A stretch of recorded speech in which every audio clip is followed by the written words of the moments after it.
And we are live. Welcome, everybody, to this special Wednesday evening live chat where our topic is musical hodgepodge.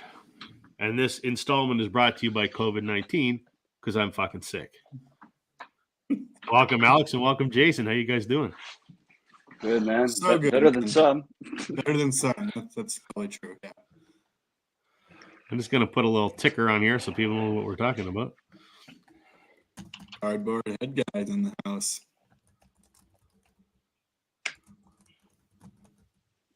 There. All right. Let's get that up there. There we go. The musical hodgepodge, sponsored by COVID-19. Is this your first sponsorship, Rob? Yep. Although I have done a product review once before. Oh, yeah? I had someone like a year ago send me Vinyl Vac, the vacuum suctioning thing. Wow. They sent me one and said, would I be interested? They emailed me and said, would you be interested in trying it? And I said, absolutely. And I tried it. I did a review on it. And they did actually have a company that makes turntables that I'd never heard of reach out to me and say, would you review a turntable for us and you can have it? And I'm like, hell yeah. They said, what's your shipping address? And I told them, like, oh, you're in Canada. Sorry, we can't do it. Like, God damn it, I almost got a turntable. Not that I need a turntable, but if someone's offering to give me one, then I'm going to take it, right? So, we don't ship all the way up there. I know. We get screwed. Some people do, often. Rob. Some people do. I know. Some people do. And we'll talk about it. Well, we will talk about it. Before you jump into the hodgepodge, here's this hodgepodge. It wasn't lost on me that as I was watching your 1989 Taylor's version review video, and I'm packing up your box, I'm putting my sweet little note in there with the little chocolates, the whole thing, and I'm like, man, I would only do this for a major Taylor Swift fan who's also a big vinyl collector. And he's talking about how great this record is. And then he's like, let me tell you all something. I think it's stupid that she releases all these vinyl variants and all these different things. And I'm sitting there and I'm like, this motherfucker, but it's different because it's got the extra track. Exactly. And that's it. Like, you put something extra on there, cool. I'll buy it 3 different times if there's 3 different extra goodies. But if it's the same shit and it's just a different color, who cares? Different covers, Rob. Fair enough. I wonder if when Zeppelin did In Through the Outdoor and with their 7 different variant covers and in their brown paper bag, if everybody was like, this is the coolest thing ever. How cool is this? Or if they were all like, this is dumb as hell. What are we doing here, I think at the time it was probably cool. But that's now an interesting question. What was the first colored vinyl record out there? I wonder if someone must know that. I'm sure. There isn't. I don't have my phone on me. It's upstairs. Someone asked that a couple months ago, and I Googled it, but I can't remember what it was now. Yeah, incidentally, so good timing with the Taylor talk. I just half hour got the email that I didn't make the list, the special list to register for tickets because she's going to Vancouver. So, I know all about that heartbreak. We signed up. I remember for the your Toronto story. one. Yeah, my wife and I did, and there was 300,000 seats available over the course of 5 nights, and 31 million people registered for the pre-sale. Like, come on. So basically, the email says I'm on the wait list, which is basically a nice way to say I'm shit out of luck. You're shit out of luck, yeah. All right. I'm drinking chicken noodle soup while I'm sitting here, fellas. I love it. The old cup of soup. Wow. That's all right. Jason, what are you drinking? I'm on day 3. I have a Whistler Brewing Company variable conditions hazy IPA. He's a hophead. We love it. Yeah, I also have a bottle of water. That's very unexciting. Now, for all the tree huggers out there, I don't buy bottles of water, but I did do a trade show last week, and we had a shit ton of these left over, so I brought them home, and I'm going to drink them. Normally, I wouldn't buy a bottle of water, but that's okay. I think we lost a couple of viewers when they showed that bottle of water. What are you going to do? So, Oh, I am not caught up on the videos there, Alex. You've been friggin' rocking them, though. Something just popped up, another contest entry. What was that one? Robert's on my turntable? Yeah, that just posted right before here. Yeah, he's doing he just celebrated 4 years. 4 years in the VC/YouTube community, and so his contest is show four bands, 4 records. That's their 4th record. So, That's a good idea. Yeah, I'm going to do it. I got to do it because Robert's pretty local to me. He's only like 2.5 hours down the road, and he watches all my videos, and I watch all his. So I love his videos. Like I feel like I'm in his living room with him. He's got his coffee or whatever, and it just feels like so homey. He did a contest last year, and I don't remember what it was. And for my entry, he's got Abbey Road behind him, and he's got like 3 Beatles albums on the back of his couch. I did the exact same thing. I put those same 3 Beatles albums on the back of my couch, and I had a coffee mug, and I did my impersonation of Robert. And he thought it was hilarious. He's a really good dude. So I gotta do his contest. I gotta do Jeff Witcher's too, but I haven't made a video in a week and a half because I did the trade show last week and then I've been sick. Hopefully tomorrow I can make some videos. I got nothing else to do. But it's kind of apples to oranges because it literally takes me 7 minutes to take a video and upload said video because I turn on the phone and talk and make mistakes and do that whole thing. But Rob, your editing is outstanding, and so I don't know about outstanding. It's mediocre at best. But no offense, but compared to Jason and I, some is better than none, right? Depending on your perspective, you don't. Jason has some, but you got a lot. Oh man, I did an edit today for that Witcher video, and it was so awful. I'm like, oh well. Well, it's better because in my video that I just posted, of course, I don't even know why I do this. Of like, I take the video, I go back and rewatch the video, and then I post the video. And I'm like, what good is this doing going back and rewatching it? Like, I'm not going to redo the video. I'm not, but at least I'll know if I said something wrong or, left my words or something up. So there's a couple of those, but that's showbiz, baby. That's what we do. I admire you guys that don't do the, I'm just going to talk and I'm going to throw it up because a lot of times I want to make a video. I'm like, even a short one, excuse me, I'm 2 hours, 3 hours. And I go, it would be nice just to record it and upload it and be done in like 20 minutes. But if you had like the knowledge base that someone like Mazzy has, where you can just turn on the camera, just start talking about music. Go. Like for me, I'm like, okay, what's this album? Like, what year is this again? I have to double check, and so there's a little bit of prep for me to go into it. But yeah, it's still fun. But I felt the pressure this week to put something out. I was just too much going on. But like, I got to do something. And I know that you guys, your early advice was, if you're gonna do this, like, if it's a pain in the ass to do it, then you're not doing it right. Like, not the mentality you want to have. It's got to be fun.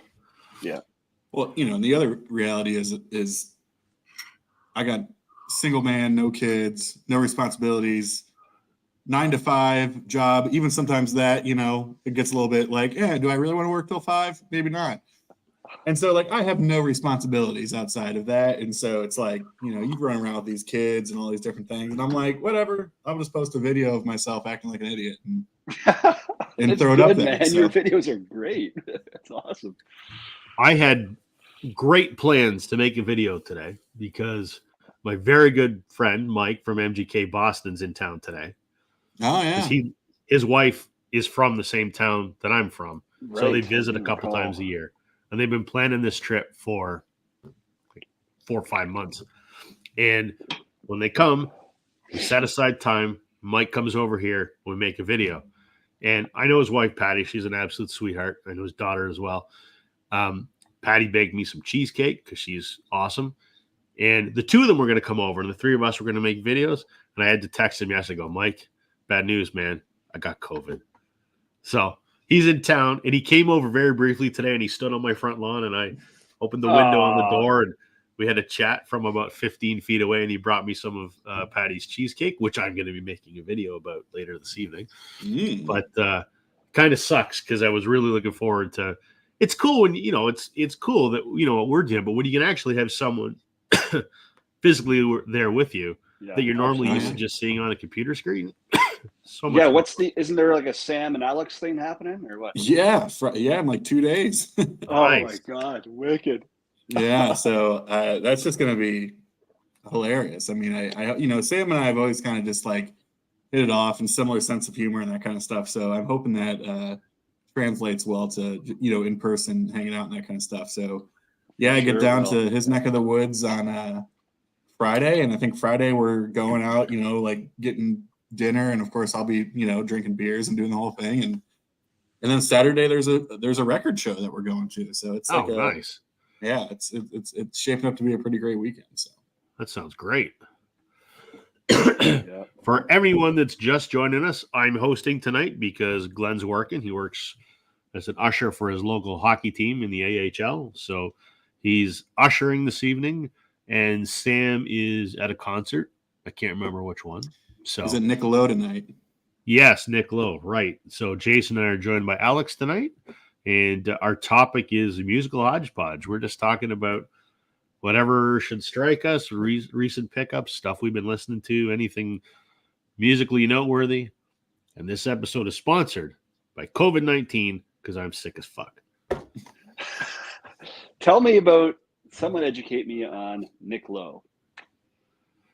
I couldn't. I don't know much about him. Alex, what do you know? Anything? Yeah, I would defer to the comments. I mean, as far as I know, I think I could be making this up, but I think primarily 80s sort of falls into that new wave-ish / has sort of become like more of like a power pop sort of icon, I think.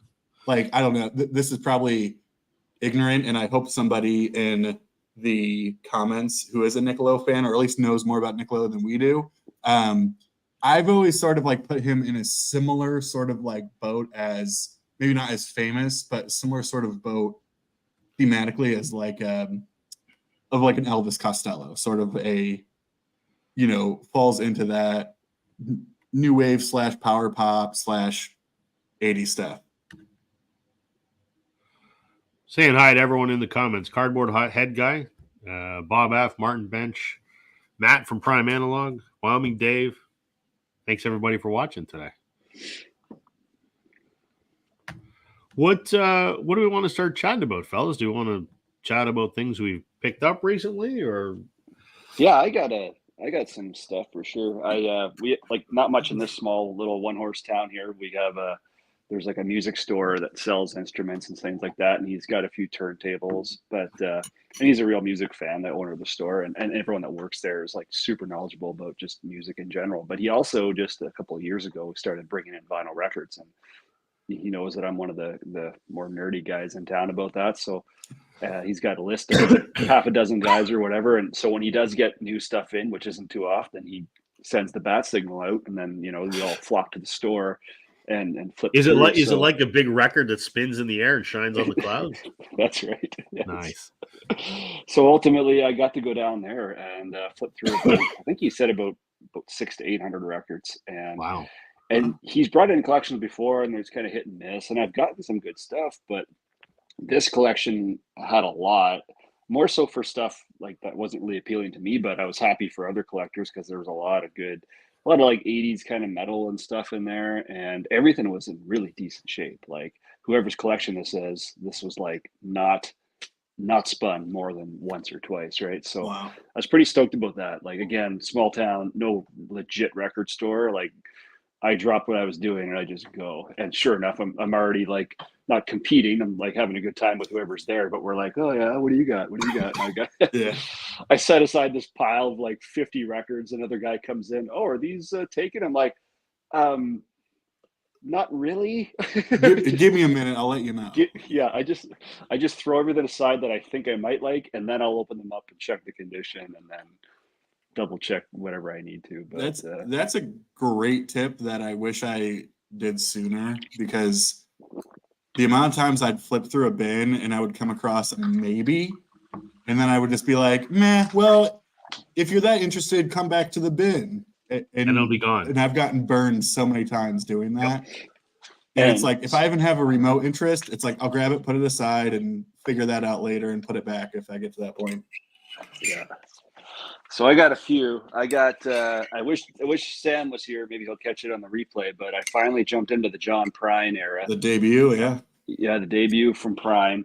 All these are Canadian pressings. They're all in pretty decent. Like I said, they're all in great shape, like really good shape. I would have got Prine's second album, but for whatever reason, it had a warp, which is super rare for like when you find old wax that is a warp. It's kind of strange.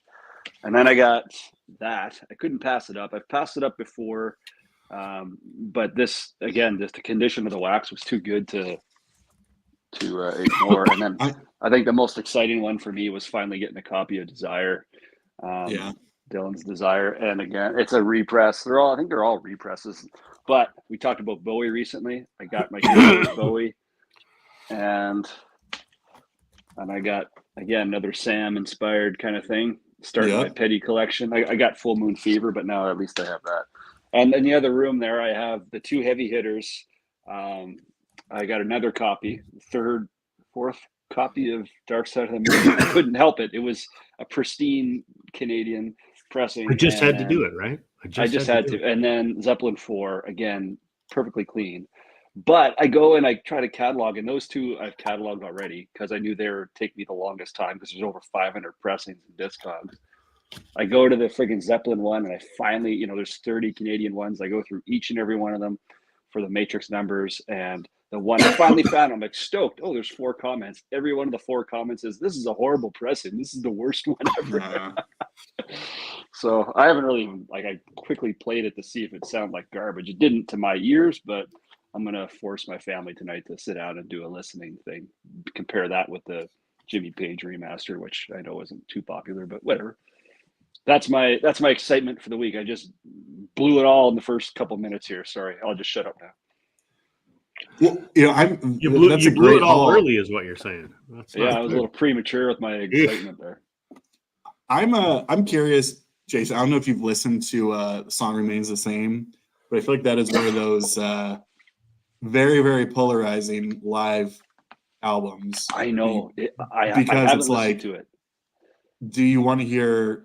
Do you want to hear Zeppelin being like a jam band and dropping like, what is it, like a 79-minute version of Dazed and Confused? Like it's, I honestly, I mean, I probably watched the video of it like 15, 20 years ago, and I haven't touched it since.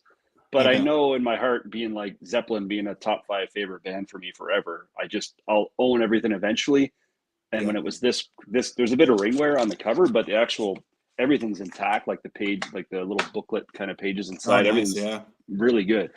But the wax was so good that I couldn't not buy it. Right? I haven't even cleaned it yet, and it looks good. But I can see based on what I'm seeing here how long the tracks are. Well, and it's like it's like the 45-minute version of Dazed and Confused, and then 72 minutes of Moby Dick, and then 9 million minutes of Stairway. Which is like, it's good. It's good if that's the type of Zeppelin that you're into. But I think for some people, they're like, Jesus, guys, get it over with. It's like, what are we doing? Yeah, I'm more familiar with the How the West Was Won stuff, that's for sure. But yeah. I remember when that came out, because that was like in like the early 2000s or something, wasn't it? Like it was. I bought it, brought the DVD of it almost right away. How do we? Yeah, I was looking at the comments. That "Cruel to Be Kind" was the big Nick Lowe hit. Let's see. Roy has some insight on Nick Lowe. Nick Lowe's first band was Kipling. Roy is like an encyclopedia. There's Wikipedia, and then there's Roy. He's like, I trust Roy. I do too. Do you all remember? Sorry to interrupt this comment, but this is Roy. Do you remember AOL Instant Messenger and the bot that was Smarter Child? No. There was like the original bot on AOL Instant Messenger called Smarter Child, and it was basically like the Ask Jeeves of AOL Instant Messenger, where you just be like, Smarter Child, what is the capital of this? And it would just tell you. But that's Roy. Like, I think Roy is a bot in the best way. He knows everything. I think Roy's not even I think Roy is an android. Yes. Cyborg. Yep. He's like Roy, a you gotta Terminator that decided, you know what? I'm prove not you're into human, killing Roy. people. I'm just going to educate folks about records. Oh, that's awesome. But anyway, apparently Nick Lowe's first band was Kipling Lodge in 67. And in 69, renamed Brinsley Schwartz. They played the Fillmore East to a fanfare of expectation. His new wave records were much more successful. There you go. Now we know. Thank you, Roy. I did not know that. What do you got new, Alex? Got anything new and exciting to show? Yeah, a couple of things. Rob, Jason, you weren't there to celebrate with me, but I did surpass 100 subscribers. However, in typical YouTube fashion, I go to bed last night with 104 subs. Like I felt, minus what happened in his life later, like I felt like Jared from Subway. I was like 104 subs. Like this is outstanding, And I'm like, I'm on cloud 9. I'm throwing myself a mini party. and I wake up in the middle of the night like I always do. It's 4 a.m, and I was like, you know what? You probably just got a giant jump in subs. Why don't you just check your subs count again?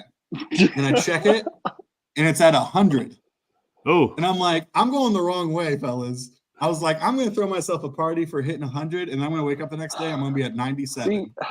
See, I can understand when that happens, like when you're up in the Rob realm of like 900 and stuff, when there's that many people. But if there's 100 people and you're brand new, who's already dropping off? Like, give me a chance.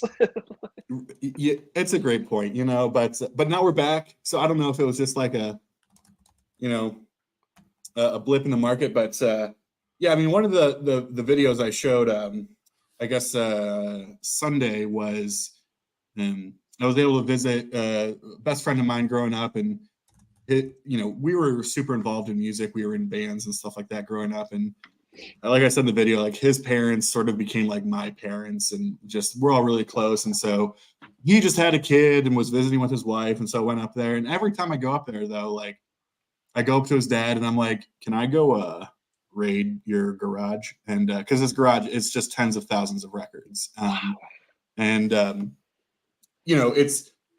I don't just steal it. Like we come to a good deal and an agreement, and they're all his, and it is a massive, massive collection. But Wow. it's like one of those things of like, either something that's really great that catches my eye, or I'm like filling holes. But like there was some stuff in there that I had never seen before, and some other stuff that was just great to sort of fill some of those holes. And so that's actually been like the most popular in terms of immediate viewership of the videos I've had.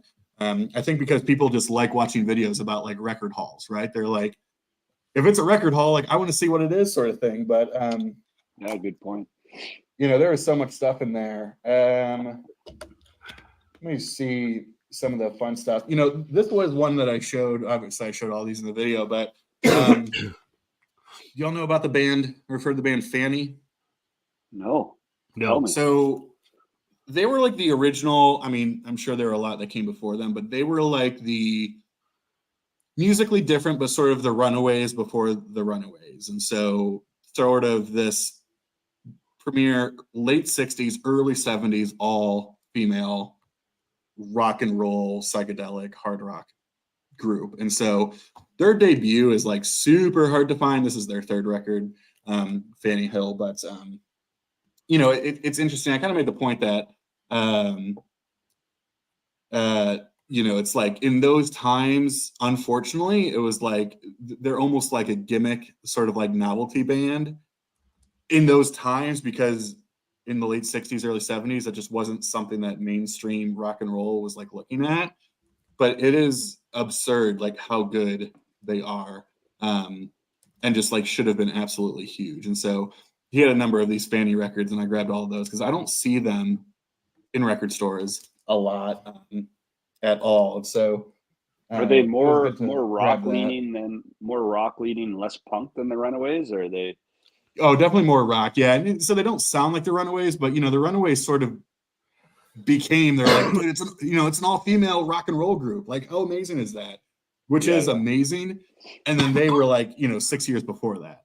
I like it. And so, yeah. I'll check it out. Trying to think of some other just cool things. Sorry, going through my fun bin.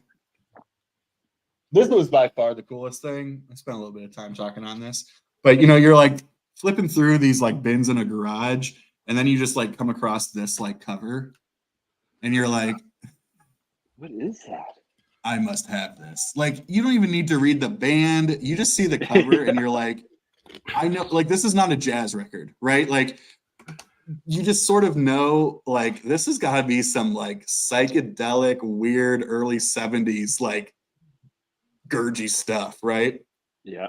And of course it is. And so this is a band called the band is called Froggy Beaver. Froggy Beaver. This is From the Pond. And I believe so they're out of Omaha. Again, this is a record that came out in 73 out of Omaha.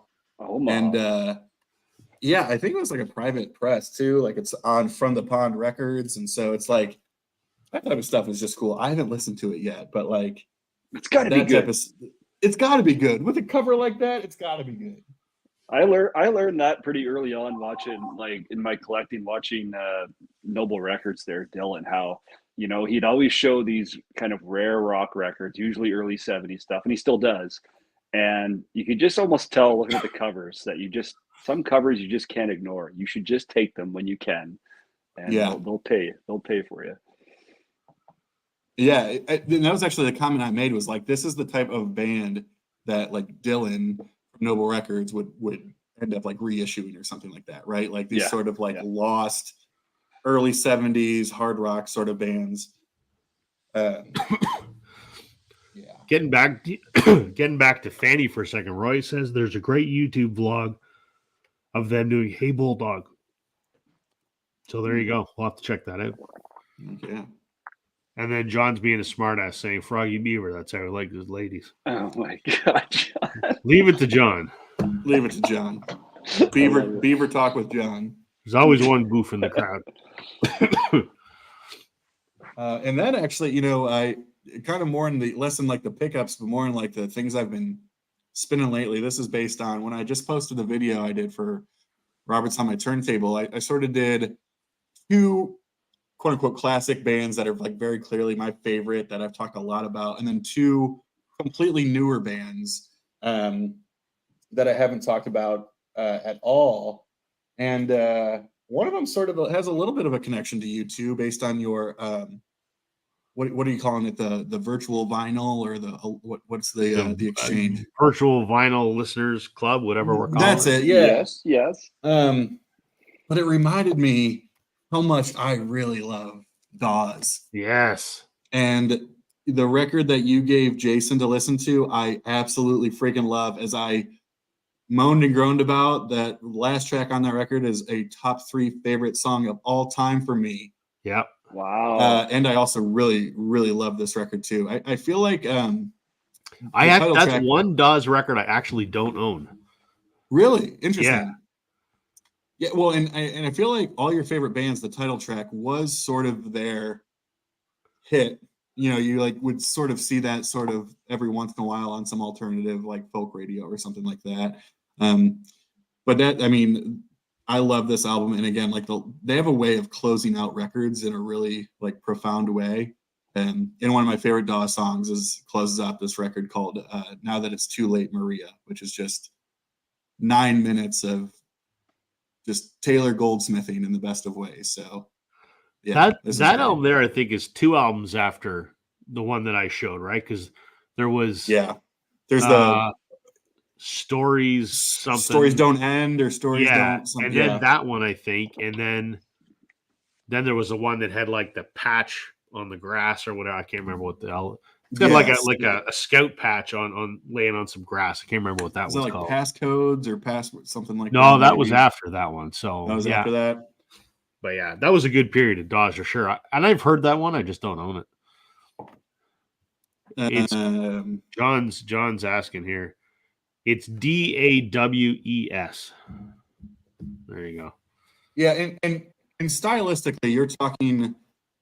I kind of frame this of like a more rockin' version of like Jackson Brown and sort of that early to mid 70s LA folk rock scene. Yep.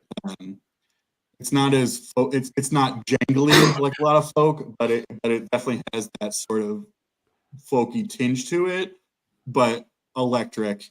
And yeah, and I just think that Taylor Goldsmith, I just think is just an incredible songwriter. Absolutely. And you can tell that he just you can tell that he's listened to Jackson Brown and Warren Zevon and these types of people his whole life. And yeah, I can't get enough of that. I got to pick that one up. It is a good one. Yeah, you should buy some records. You're sick. You deserve it. I know, right? Well, I just pre-ordered an expensive box set tonight. So, ooh, Mr. Westerman, how you doing, sir? Steve, how are you? Again, it's like Canada is about 4% of the population and 94% of the vinyl community. Yeah. There's a few of us. I forget, Steve, tell us who's up next on your interview list there. He's always got something cooking. Yes. Oh, he's got Bernie. I think he's got Bernie Grunman coming up. Actually. Are you serious? Holy smokes! Oh man, I've heard of he him. talks to everyone. I think the only person, Steve, he hasn't been able to get on is Ludwig, but otherwise he's like buddies with all these guys now. He hasn't gotten Jason Arsenal, so. No, that's right, Steve. Get me up there. No, don't get me up there. Yeah. You got anything else? Anything else you want to show me? Yeah, I got a few other things, but Show me, Jason, I don't want to blow my load in the beginning. All right, let me show a couple. Okay, good idea. Because I'm excited about this one, and Jason will be excited about this one, and no one else will give a shit. So, the band I talk about all the time, Blue Rodeo. What? So this is their 5 Days in July. It's kind of considered their magnus opus. It's from 1993, considered their greatest album. It was pressed on vinyl for the first time in 2012. Good luck, you can't find it. This is the 30th anniversary deluxe reissue that just came out this week. And there's wow. But so this is the deluxe one. And what's cool about this one is it's got posters and liner notes, and the liner notes are by everyone that is on the record. Greg Keeler, Jim Cuddy, Sarah McLachlan did a write-up on here because she's on this record. But what's cool about this, Hey. what a cool color. Neon orange. Beautiful. Oh God. Beautiful. So who wrote on it? Like there's liner notes from McLachlan? Yeah, all the members of the band plus Sarah McLachlan. Wow, that's interesting. Good So there's like four of these like insert sheets, and then on the back, here's liner notes from Jim and Sarah McLachlan. Here's liner notes from Greg. And this stuff was not available in the CD, was not available in the original 2012 pressing. So very exciting that they put this out again. The only shitty thing about it, this is the orange one, and then there's a blue one, which is not the deluxe, meaning it's the same except it doesn't have the liner notes. And the non-deluxe one, if you buy it in the store, it's $80, and it's only 2 LPs. That is insane. $80. Yeah. Now, Rob, I know I asked you this before, but I forgot. Would you recommend that as a starting point for that band? Either that one or Outskirts, their first one. Which I have. Outskirts is a little more like late 80s rock, but it doesn't sound dated like the 80s. This is more of yeah, what's the track list on 5 Days there? What is that? This has all some of their biggest hits. 5 Days in May, Hasn't Hit Me Yet, Bad Timing, Cynthia, Photograph, Head Over Heels, Dark Angel. All of those you'd find on their greatest hits. And they Hasn't Hit Me Yet will always be my favorite. I can't help it. Out in the middle of Lake Ontario, that line, when they whipped that line out, oh my God. That's a goosebump. Play it at every single concert. So while I already owned the 2012 version, I had to buy this because it's the deluxe one. And I'm getting into the 2012 version of my wife because she loves this band too. So that was exciting. And the other thing that was exciting, I'm not a fan of Christmas albums. However, I love this Christmas album, also by Blue Rodeo. So they put out this album like 10 years ago called A Merry Christmas to You. Had a different cover on it. It was on CD. Was never available on vinyl. Well, they dropped it on vinyl last week, made no announcement about it. They didn't publicize it. It just showed up in their web store for the first time ever on vinyl. And because it's my favorite band, I have to have everything that they ever put out on vinyl. So I have to encourage you. I think that's a noble effort. right? But you know what? As someone who's not a big fan of Christmas albums, this is really good. It's not it's not a traditional Christmas album. You're not going to hear Jingle Bells and White Christmas and all that shit. A lot of it are originals that are Christmas themed. They cover the song by the band called Christmas Must Be Tonight, but there's not a lot of like typical Christmas songs. So it's a great record. I just couldn't believe that they just released this without any fanfare, not even an email blast or anything on their website. Now, Rob and Jason, not to pin Canadians against Canadians here, but where do you put that against Bare Naked for the Holidays? I'll tell you one thing: the Bare Naked Ladies, like the holiday songs they do, are quite like they're in the Canadian music zeitgeist. They are pretty popular. Like 2 or 3 that are kind of out there. I think there's actually a CD in this house right now of like Rob, like the Now Christmas, like the ones that Canadian Tire sells. Yep. And there's like 2 or 3 tracks that they've done that are pretty well known up here. I don't think Blue Radio has cracked into that market, but I do appreciate them trying to do their own Christmas songs. But I think that's an interesting, topic though, is like, when does completism go into a weird realm? And so you don't like Christmas stuff at all. You never buy it, but you buy it because it's your band. And I got the same thing with Pearl Jam, which I'm gradually building my vinyl up. I have every CD, of course, but I also went and bought, being a completist back like pre-vinyl days and full on CD mode. I bought the Rockabye Baby CD with Pearl Jam songs on it. Have I listened to it? The one time, and I tried to make my kid, go to bed with it. Yeah, they don't give a shit, but whatever. See, I'm just thinking of Eddie Vedder singing White Christmas. So I'll listen to whatever he says. to circle back to Alex's question, I hate the Bare Naked Ladies.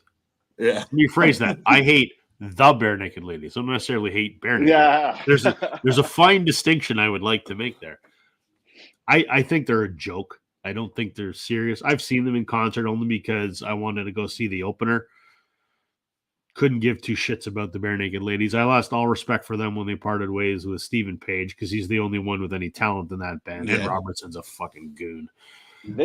He had such a unique voice, Page had he really had a great voice, and then I think he fell into drugs or some other problems or something. But it was a real shame because it was like, that's a unique friggin' sound for sure. They were great Canadian, They were great when he was in the band, and they had some of those early hits like Be My Yoko Ono and This Old Apartment. Well, I've always liked Brian Wilson. Yeah. That was I always thought that was a brilliant song, and everyone that plays a guitar learns that song early, and then they try to do their best impression of his voice. Yeah. Yep. What was I going to say? Stephen Page is touring now with a new, not a new band. It's this quasi super group. I don't know if you've heard of the Trans Canada Highwaymen. No. So it's I don't have my phone on me. It's Stephen Page. It's one of the guys from Sloan. It's one of the guys from, I want to say like, oh man, let me Google this. I gotta see who it is. Yeah. On that note, that's funny. What was it? Trans Canada Highwaymen, eh? There was that collection I poured through had an album, and this other collector that was there showed me, so you should take this, and I didn't because I just couldn't afford another album. But I think it was called The Highwaymen or something like that, and it was Johnny Cash, Willie Nelson, Chris Oh my Christopherson, God. and one other guy. Fantastic. What was It's who's the other guy? Waylon Jennings, Chris Waylon Christopherson, Jennings was the other. Yeah. Johnny Cash, and who did I miss? Was I an Willie idiot Nelson. for passing that up? Should I have grabbed that? Yes. Should I go back? You're absolutely an idiot for passing that up. They made 2 albums and it's fantastic. So this is kind of the Canadian version of that, but it's not country music. So it's Stephen Page from the Bare Naked Ladies, Chris Northey from the Odds, Chris Murphy from Sloan, and Mo Berg from the Pursuit of Happiness. All fantastic Canadian bands. So supergroups. Who's your favorite supergroup there, guys? Oh, Traveling Wilburys. There's no other right answer. Sorry, and if you say something else, you're wrong. There you Alex, lay it on me. What do you got? I don't know that I have a good answer right off the top of my head. I can't think of anything. That's why I'm asking the question. You know what's interesting though is I think depending on how there's a lot of bands that people don't associate with supergroups that are like Emerson, Lake and Palmer, for example, was a supergroup. I mean, Greg Lake came from King Crimson, Carl Palmer came from Atomic Rooster, Keith Emerson came from the Nice. All 3 were established bands that they were obviously very involved with or the leaders of, and so I don't think a lot of people associate Emerson, Lake and Palmer with being a supergroup, but they are.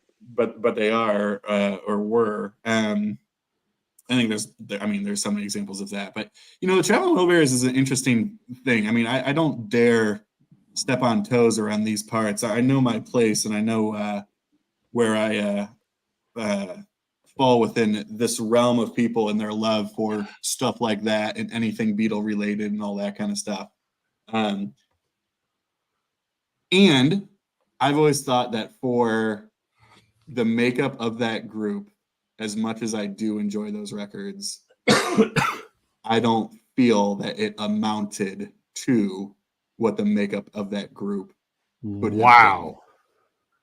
He's right, Rob. He's right. And it's not because they're crappy. It's just because there was too much. I wouldn't say hype because it wasn't in the internet days where hype was like a thing, but there were just too many powerful people there that they would never live up to the expectation of what could have been. That's my take on the Wilburys. I love them, but I just disagree. don't think that they. I think they were awesome and it was super cool and like the big hits I can't get enough of. But I just think that when you consider who was in that band, how could they? I don't know. Wow. Yeah. You need one of Concert Buddy's oven mitts. That was a hot take. I think they're great. I think they're great. I honestly do, but I just don't think that they were ever going to be as great as the sum of their parts. I guess like they're all individually. I thought they achieved awesome. exactly what they wanted to do, and I wouldn't have changed a single note. I think it's perfect. I wouldn't have changed it either. I just don't think that they had the ability to put all their friggin' magic together. Like there's just too much there. Alex Dudek at Beer and Vinyl, single fat man in the great city of Columbus, Ohio, would have told Roy Orbison and George Harrison and Bob Dylan and everybody else that they should have changed notes. I'm kidding. I would obviously never tell them that. But it's interesting. I know people are probably tired, except probably Rob, of talking about the Beatles and that kind of Never stuff. tired of talking about. Never tired of it. Here's what I find, and I say this not as the Mondo Beatles fan that everybody else seemingly is, but just based on, in my opinion, reasonable observations. But one of the critiques has been like, is it really a Beatles song? Because really it's a John demo that they just sort of, added a bunch of stuff to. And I'm like, yeah, that explains 99% of the Beatles music post Revolver, which was most of these were individual songs that members wrote and brought, and then the rest of the band were studio musicians. And so in that sort of way, it's just as much of a Beatles song as so many of those others that came during that time. That's an interesting perspective. I agree, actually. Yeah. Yep. Yeah. I know a lot of people like to cite Day in the Life of but even that is really 2 songs in one. Yep.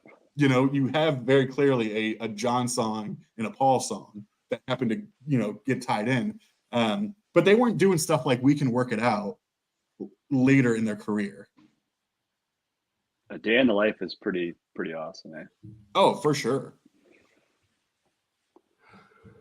I got one What do you other think, pick. Rob? Do you like the single? Do you like? I the love it. Beatles? So Okay. I'm going to make a video about it. I just haven't yet because I worked all week last week and then I got sick.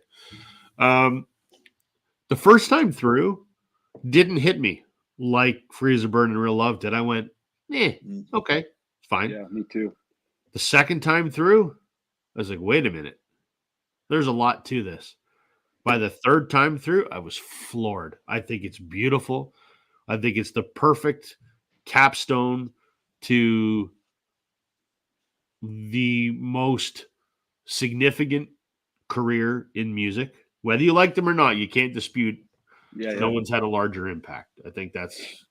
I think So- I've listened to it twice now, and I can't I got to listen to it again because I can't appreciate the music. I'm just so tied up in how cool the story is, like the impact of like how the whole process kind But of I unfolded. think the story. So I listened to it. Like and then John's voice coming through after all that technology, it kind of like tears it away, and like it's just incredible. It's it is. I listened to it, and then I watched the 12-minute documentary about how they made it, and then I watched the video, and I've watched the music video probably about a dozen times. The video is beautiful, and all of it. The story of how they made it, to me, enriches the song even more. The song is called Now and Then, and it's a song that was recorded now and it was recorded then, and it's about loss and, you know. Well, yeah, I think that's I what just think the whole thing together is just, it's poignant, I think is the way I would put it. The way they managed to take what was probably a love song about Yoko, Yes. and turn it into a love song about friendship and times together and now and then, like and somehow the lyric is completely adaptable in that way. Absolutely. Like, now and then I miss you, and you're like, you know, it's like that's not what this song was about, but oh my god, it works so well. Right. It's just brilliant. And when you watch the video, how they've done the video of putting them from 95 in the video and them from different points in the Beatles career, and doing that so well. And John's acting like a goof through most of the music video. And it's just, it's powerful. And it made me thankful to be able to experience this last new Beatles song. I remember Free as a Bird and Real Love because they came out when I was just getting into music and I was 14, 15, something like that, maybe 16. And I was a big Beatles fan then, but I was just getting into their music. And I didn't at that time understand their significance in the pantheon of music. So I couldn't appreciate how important Free as a Bird and Real Love were back in 94. Now is that what it was? 94, eh? 94, 95, something like that. Yeah. When I was gathering stuff to do the Jeff Wisher thing today, I almost went in that direction. I have like the double cassette tape of of that Beatles anthology. I'm like, oh, this is so cool. Nice. Yeah. So I just thought it was nice that in my old age, because I was 15 then, I'm 45 now, I'm looking at it through a different lens than I did 30 years ago, with much more reverence and much more appreciation. And I was really moved after listening to it a couple times. I just thought it was incredible. Well, and it's gotten better with each listen for me. Yeah, absolutely. Let's see what a few folks are saying in the comments here, because I have not been keeping up on them. Roy reminds us Blind Faith was classed as superhero. Yes, and they absolutely should be. John saying, tread lightly on the wheelberries, beer boy. I know. And he's right. There was no hype. They just they threw that single out there, and like, well, let's see what happens. So Yeah, like don't get me wrong. Like everyone loves the Wilburys. Mine's more of a compliment than a critique. It's just like it's just the biggest names that ever existed coming together, and it's like it's almost it's not that it's too much.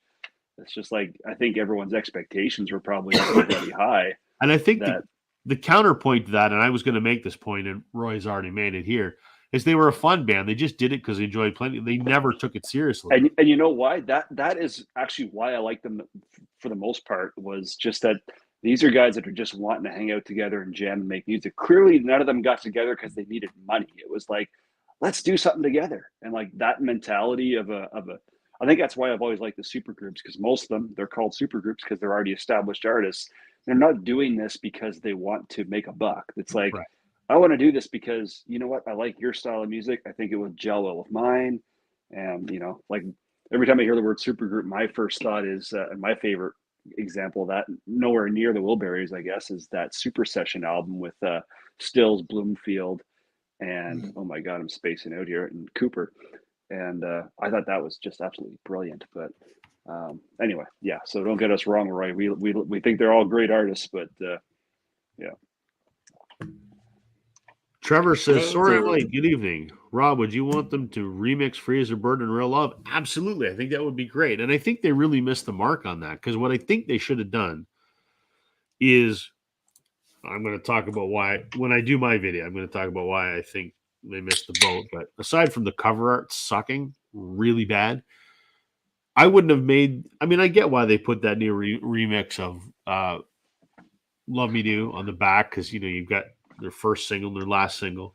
But I would much rather have seen put out at like a 10-inch or a 12-inch and put Now and then remix Free as a Bird and Real Love to make them sound as good as Now and Then does.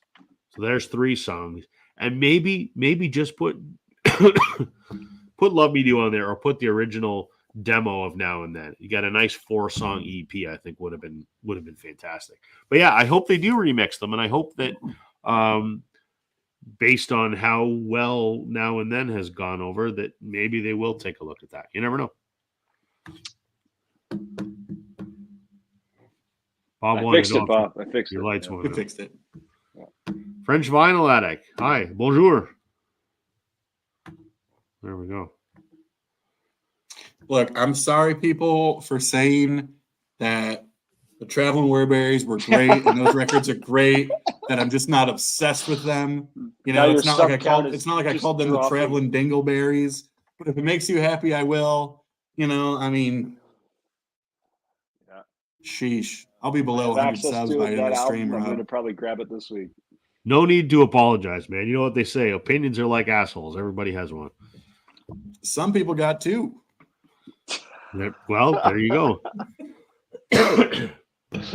Rob, you're going to show one more record that you picked up recently. Yeah, I had one other pickup.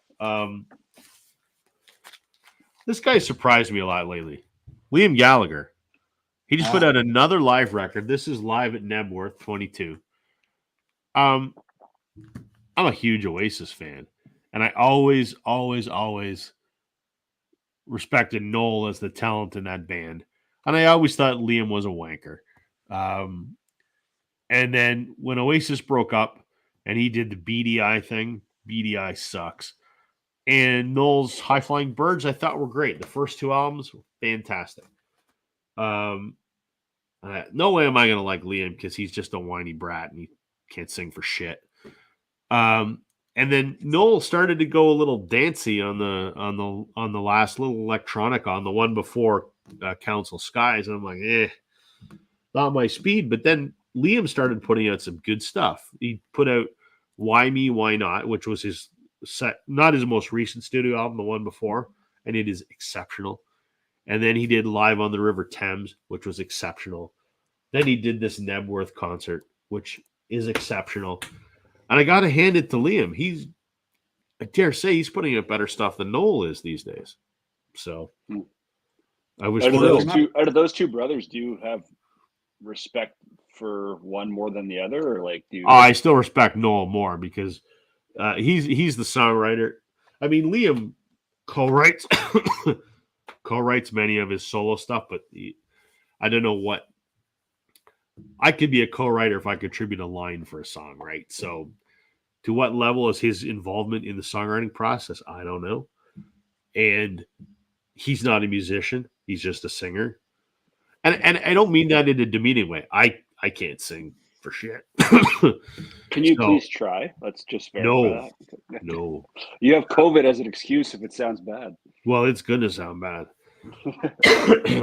So I've always liked Noel better, and I still respect Noel more. But Liam's been putting out some great stuff. So I love live albums more than the studio albums. So there's a good mix of his solo stuff on here. There's a good mix of Oasis stuff on here. So just happy to pick that up. Plus, I feel like if you don't have a live album at Nebworth, what do you do? I mean, that's become the place that everybody has a live album from Nebworth. No one's got a live album from Guelph. I think Roy probably has performed at Nebworth. Probably. Roy created Nebworth. I mean, what the hell is Nebworth? Is it Roy lectures at Nebworth. You just show up there and he's going to talk to you about music. Genesis at Nebworth, Pink Floyd at Nebworth, Liam Gallagher at Nebworth. Everybody's at Nebworth all the time. Yeah. Just sounds cool. Yep. So. Well, Rob, I thought you were going to show your VCLT from me. I thought that was I've already done a video on it. I get it. No, it's all right. I'll show it. But I did want to discuss it with you a little bit. All right, so let's do that. So let's see. Let's go, Jason. We all know that I am somewhat of a fan of Taylor Swift. So there we go. So my good friend the Alex. stream numbers are either going to shoot way down or shoot way up. I'm just waiting for the viewers to go. The thumbnail. Oh, we just lost one. Oh shit! Isn't that true? That's hilarious. So, my good friend Alex sent me this, which was very nice of him to do. This was the Target exclusive, tangerine vinyl. Not that I give a two farts what color the vinyl is, but what I like about the Target version, there's a bonus track on here called "Sweeter Than Fiction," which is not on any of the other versions of the album. So Alex was nice enough to send that to me. Thank you, sir. I appreciate it. And that is be my preferred version of the album to listen to. I had pre-ordered this version, the pink one, because I think she looks hot as shit on the cover. Let's be honest. So, and that's before I knew Alex was going to be sending me the one with the extra song. So I have two versions of 1989. That's okay. I'm cool with that. What do you think of the album, Alex? So here's the thing. I mean, I'm kind of a Taylor completist, and Me too. So, and I have to offload about half of these midnights I have because I have 6 different variants of them, and I have no use for them. And a lot of that, truthfully, is because I think her like marketing and store is a scam, and I don't like that at all. So I'm going to go off on a tangent here real quick. Sorry to interrupt your story. That's why I own all 4 Midnights, because same. I bought the first one, and then she announced there was going to be the other 3 covers, and that makes the clock face on the back available for 48 hours only. I'm like, 48 hours. I bought them, and then 2 days after I bought them, she's like, "Well, now they're available forever." And I'm like, God damn it, that's kind of false advertising. And that kind of pissed me off. And that's what pissed me off was not only were they advertised as website store exclusives. Yep. And only for 48 hours. And then 3 weeks later, they're on Amazon for $7 less. Yep. And in every record store in the continent, in the world.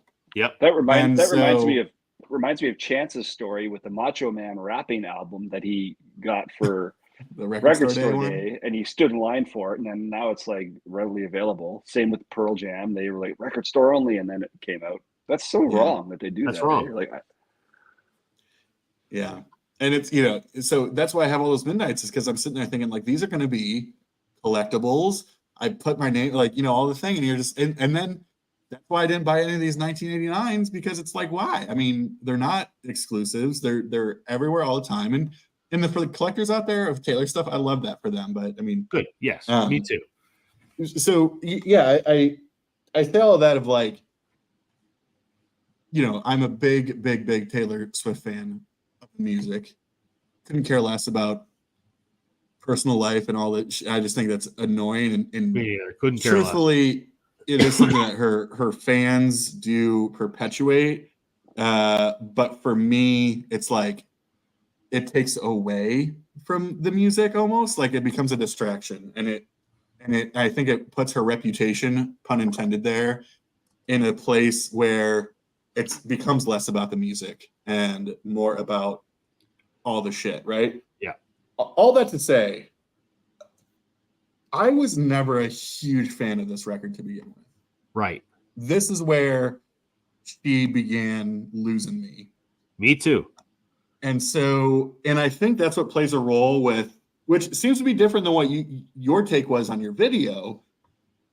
The fact that this is where she went full pop, no more transition. This is her first Right. full pop record. Yep. That's where I think some people are getting a little bit, bitchy about the production and about the Taylor's version aspect of the instrumentation,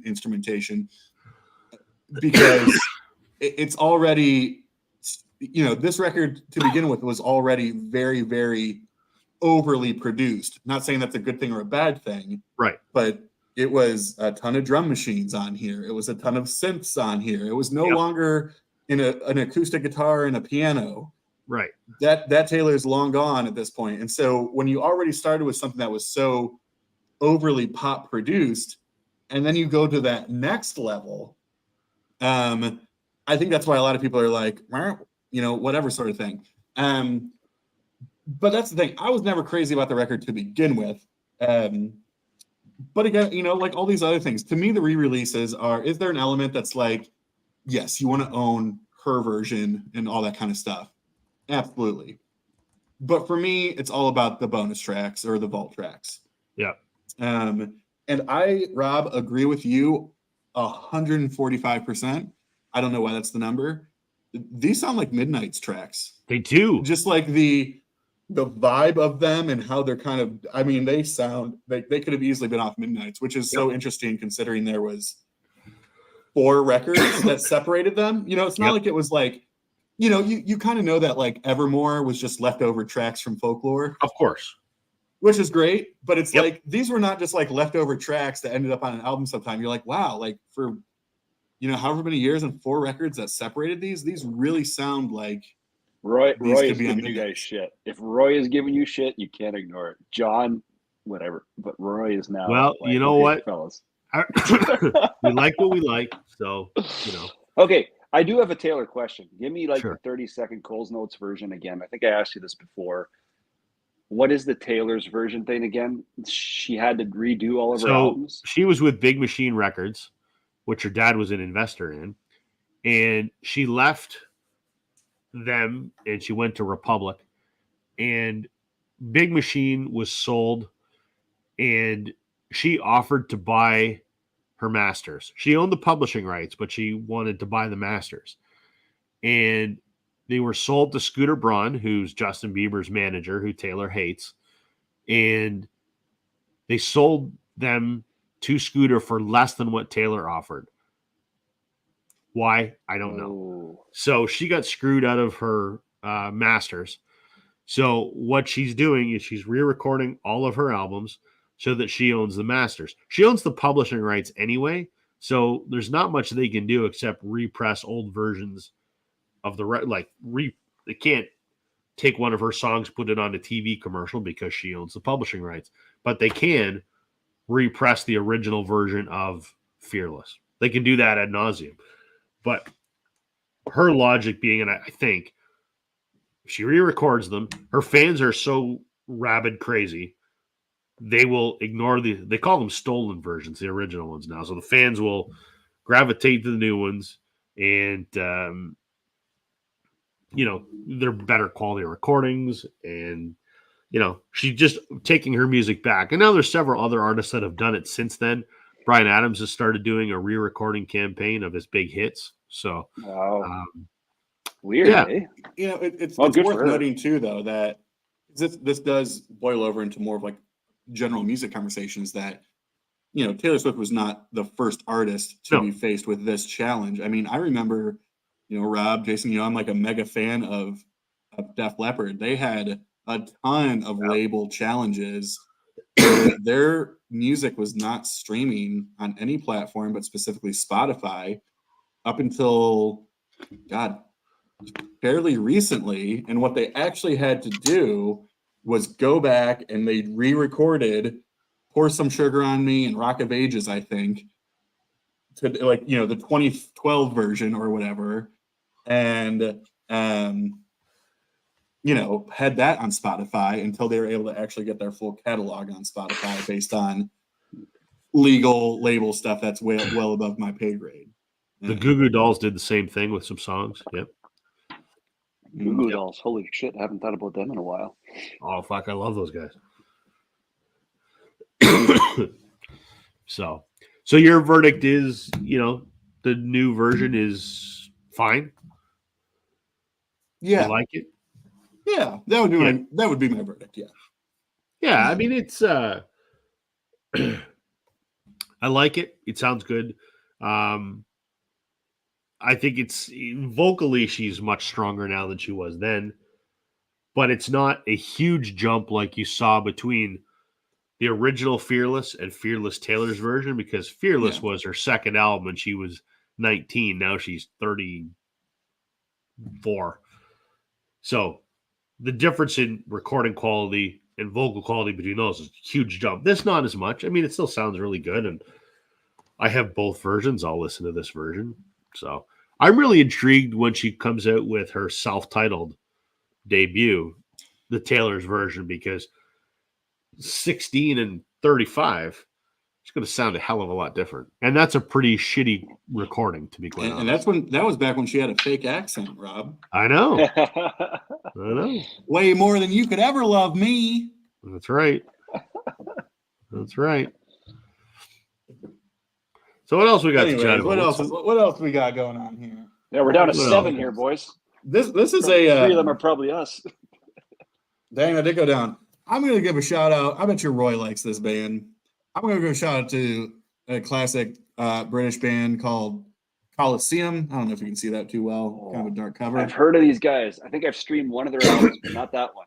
Yeah, so this is it's called The Grass is Greener. It was either a US or a North American version of a record. So this was released in 1970, and it's sort of the, again, US or North American version. I forget which one it is exactly, of a record they put out in Europe or the UK in '69 called Valentine Suite. But here's what's confusing about these guys. First of all, I mean, they are kind of bluesy, proggy, jammy, good stuff. They're very, very different. I find it very difficult to sort of categorize these guys musically. But where it gets really confusing is that you have Coliseum, and then you have a later incarnation of it called Coliseum 2. And so they're different bands, but sort of a same, it's like an offshoot, sort of the same band, but they actually do kind of, quote unquote, legally go under different names. When you get into the Coliseum 2 era, they go full like jazz fusion, very different lineup, and almost, I mean, they really do become like a jazz band. Here they're more kind of that bluesy, jammy type, proggy rock and roll type stuff. So I'm writing it down. This is awesome. Yeah. I don't know how to spell Coliseum. This is awful. No, Coliseum. That's a tough word. I will figure it out later. But it's two S's. That's where it throws you off. It's 2 S's.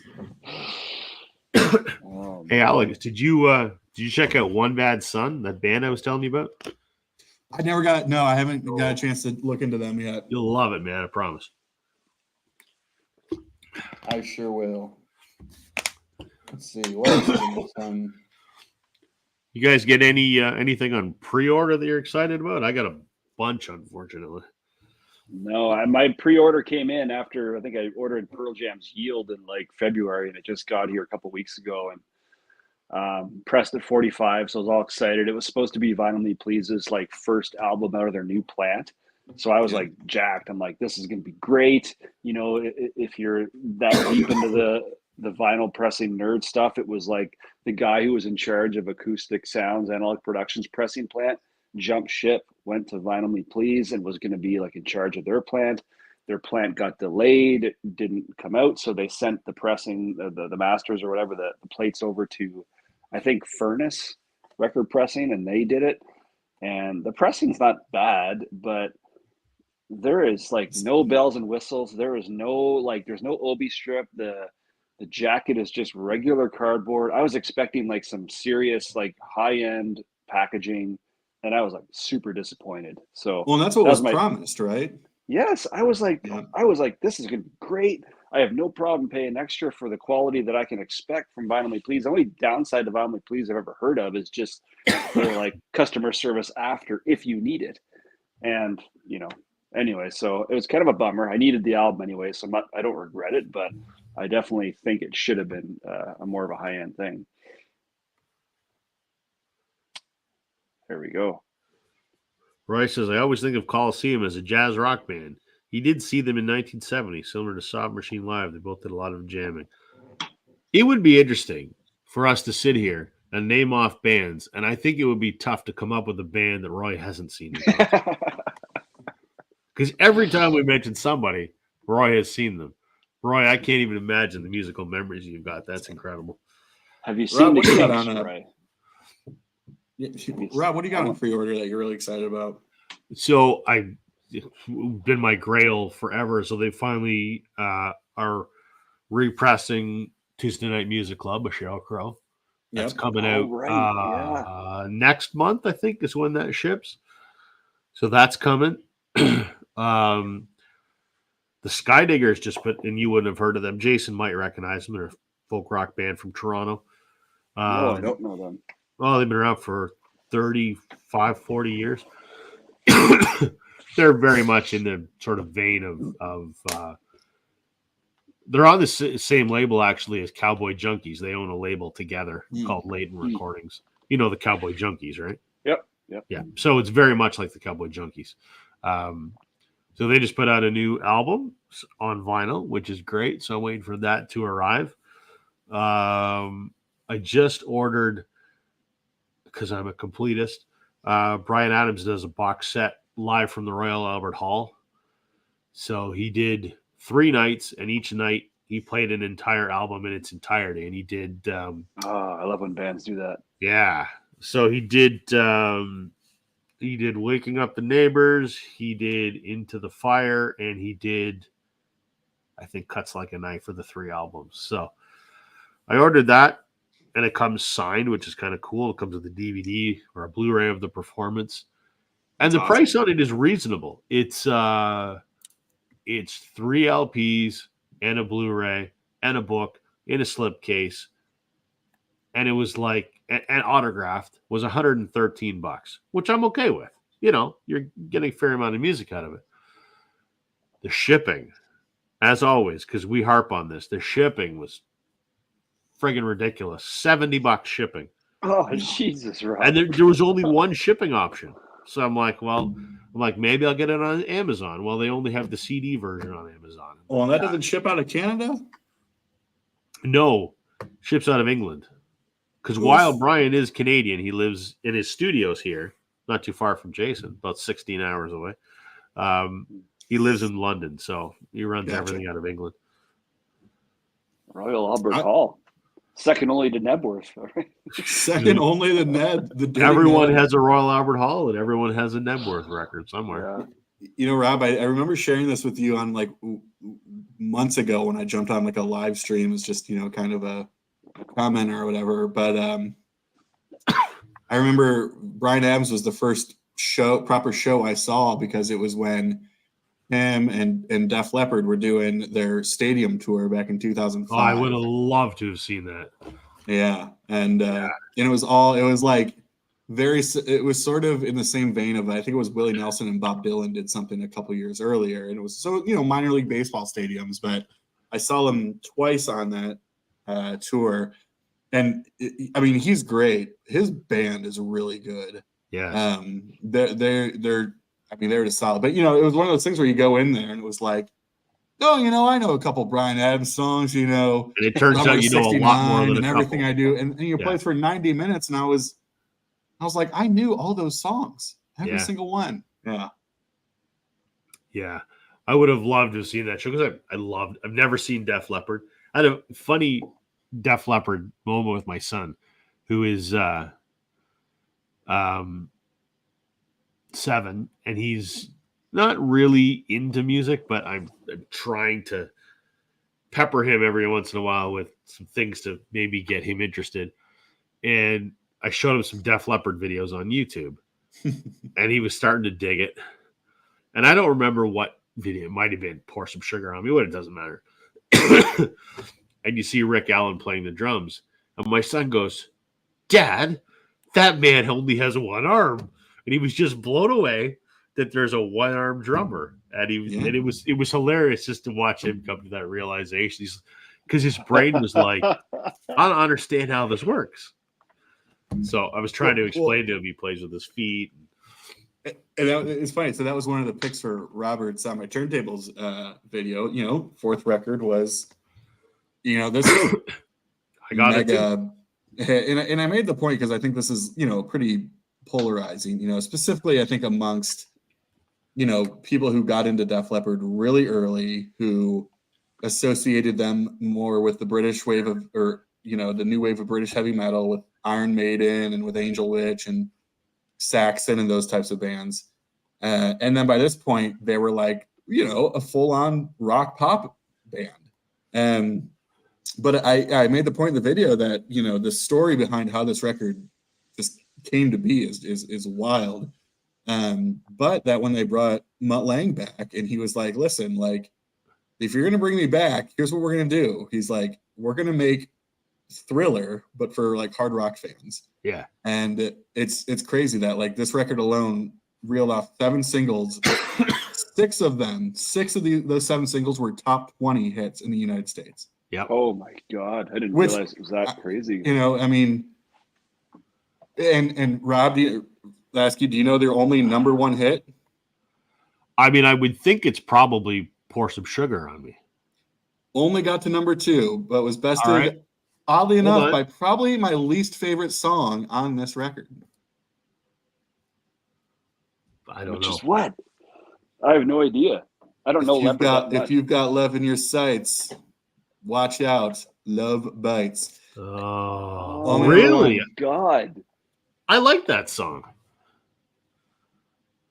It is what it is. Their only big hit that I don't like is Armageddon It. Don't like it. I love that song. I don't like it. It's stupid. We got to talk about the elephant in the room. The greatest musical performance that Def Leppard ever did, let's be honest, was Crossroads with Taylor Swift. And that was the first time I heard of her. Do you not know about this, Jason? No, I didn't. So CMT, Country Music Television, used to have a series called Crossroads. Yes, I do recall that. Yeah. So a rock artist would pair with a country artist, and they play each other's songs. Yes. So Def Leppard and Taylor Swift did it, and I think that was right around the time her second album dropped. So it was all Fearless. It was Fearless, yeah. Yeah. So I have an MP3 of it, and I listened to it. It's not very good because her vocals are really weak, and Joe Elliott outperforms her. It would be interesting to hear it now because she's a much stronger singer. But and what's funny is how that came to be is so Rick Allen, his brother, was her tour manager. Yep.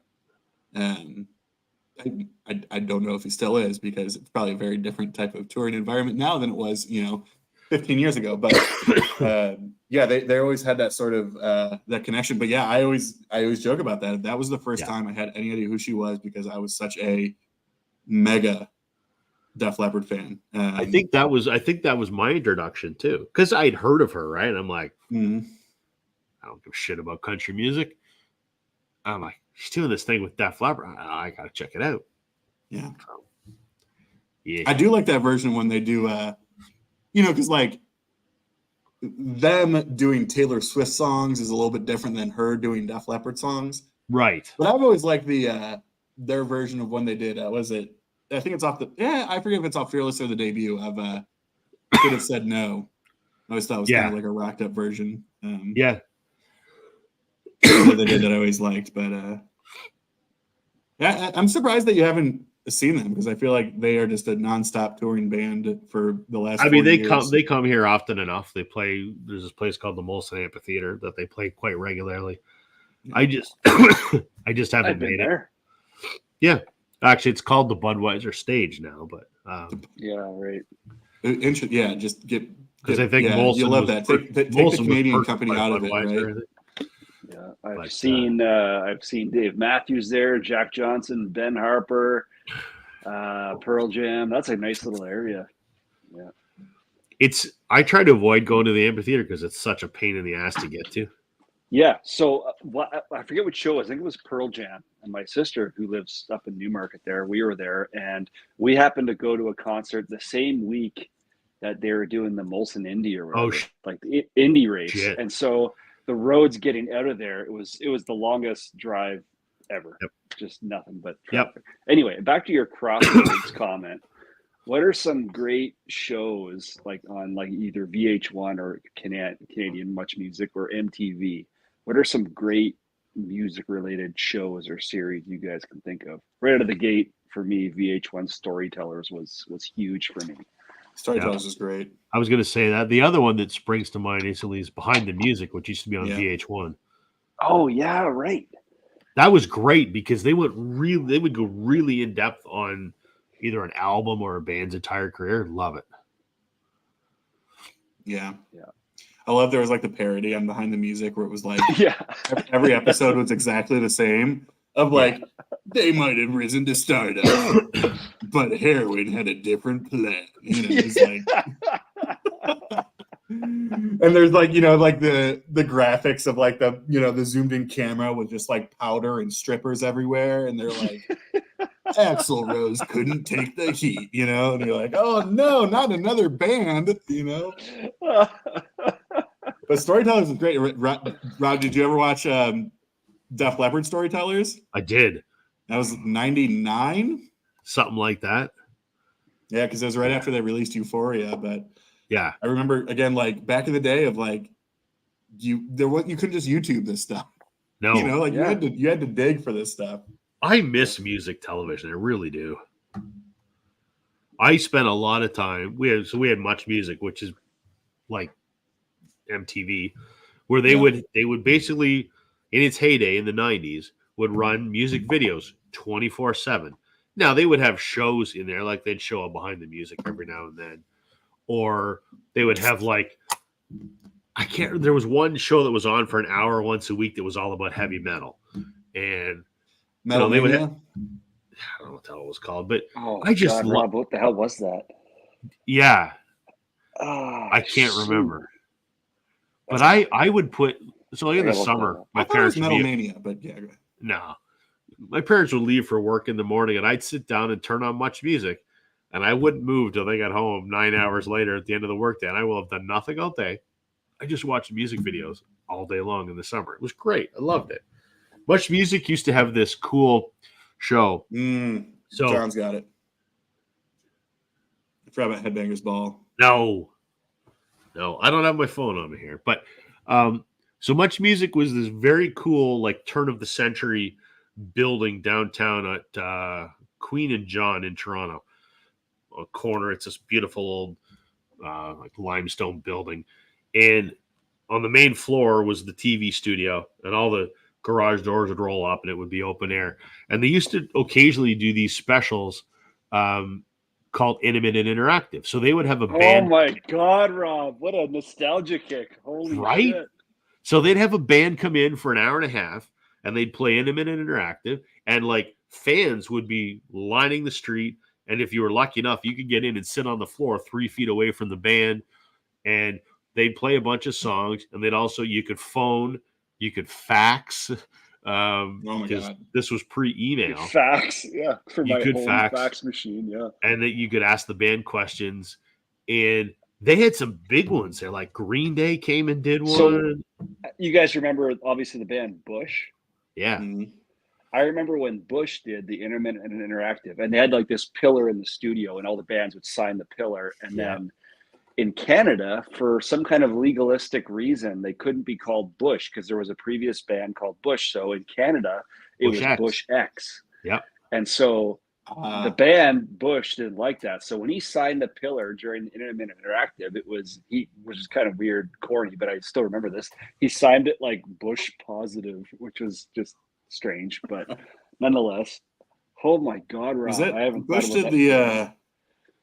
this is gonna be a great version. This is like the 3 Beers Deep version, but the whole I don't want to come back down from this cloud. Oh God, that's horrible. Wasn't that it? Yeah, come down. Yeah. Yeah. So that heavy metal show on Much Music was called the Power Hour. Okay, I got it. I just texted my sister trying to figure that out. Power Hour. But those Intermittent Interactives were fantastic. Just like I said, they would have local. Like I've got a bootleg of the Blue Rodeo episode, but they would have like Green Day. They had the Spice Girls. They would have Bush. Like huge acts would come in and do this Intermittent Interactive, and that was great because you'd get to see them do these songs live, which was great in front of 1,000 people, but all the 1,000 people would be outside on the street. It was a lot of fun.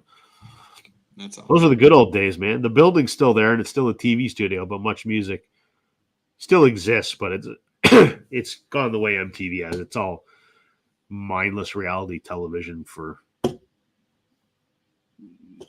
intellectually deficient individuals.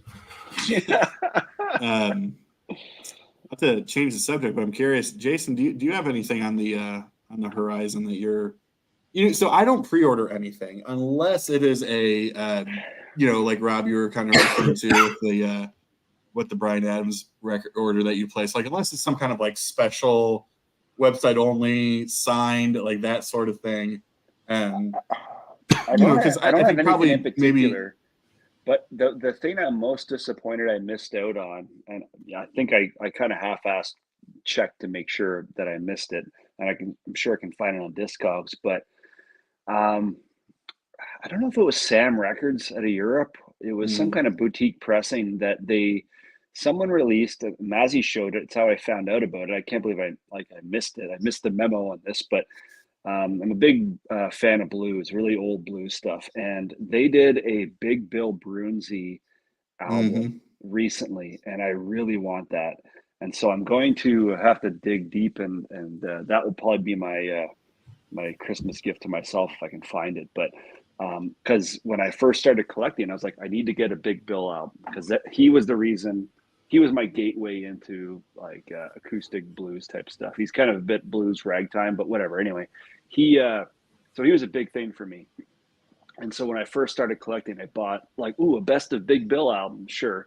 Didn't know anything. It was like a wax time pressing. So it's like terrible. It's, it's got like 18 tracks aside. So it's like super compressed. And so that is kind of my current grail item for albums that have just been released. But as far as pre-orders go, I don't think I have any.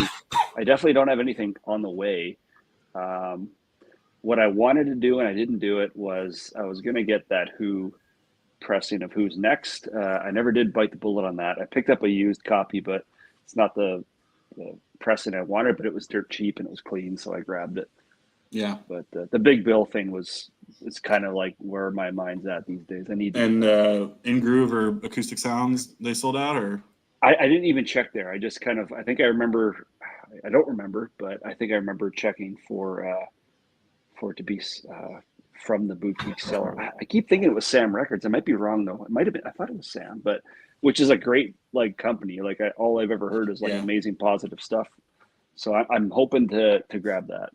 Yeah. But I'm still waiting for Acoustic Sounds or Analog Productions to do the Zeppelin and the Pink Floyd like everyone else. Sure. That ain't gonna happen. Yeah. Yeah. Who knows?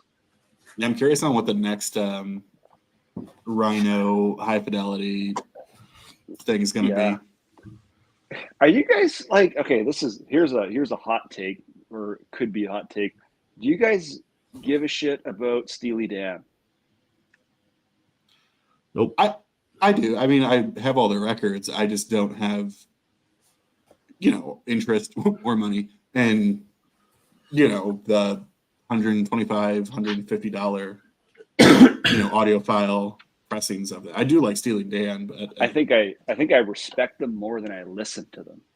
Yeah, I definitely have a lot of respect for the idea that these guys cared about the audio quality of everything. I think that's super cool.